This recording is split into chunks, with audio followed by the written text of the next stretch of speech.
I'd tried everything. I'd injected nearly everything in my veins, and I'd had like crazy amounts of it. I was on a $500 a day habit. What do all of these people have in common?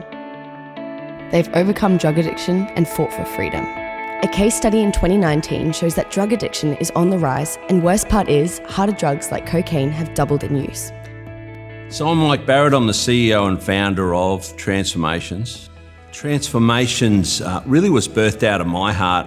I had an interesting journey where I had become a meth addict at the age of 22, and at one stage had 30 people in my lounge room. It just grew and grew and grew until I couldn't keep them. But I realised that a lot of these people, they were so broken, they were so hurt, they needed something else. Altogether, the program is 12 months. So each module, if you will, it's 12 weeks. They'll be in a group of their peers where they're all confronting each other about their behaviours and stuff. It's wild. It's like this therapeutic environment is something that you don't see every day, and that's where the magic happens.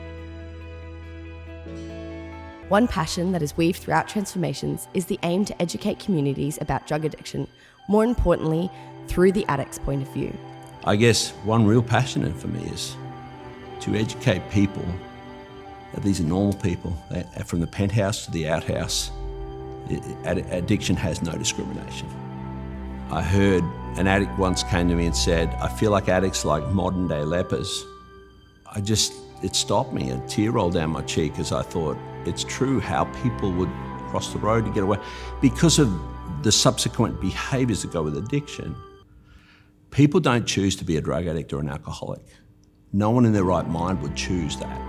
But things happen in life, and they're born into certain families. Some of the stories that you will hear from some of our young men and women are absolutely heartbreaking and traumatic.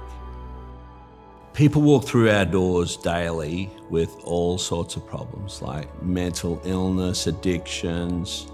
And so the first thing we will do when someone comes in through the doors is do a thorough assessment on them.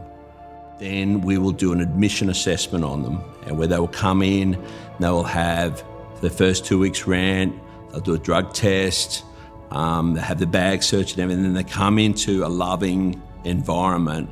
Just recently I did an intervention, something else I do. Families ring me up and say, can you come and rescue our kid?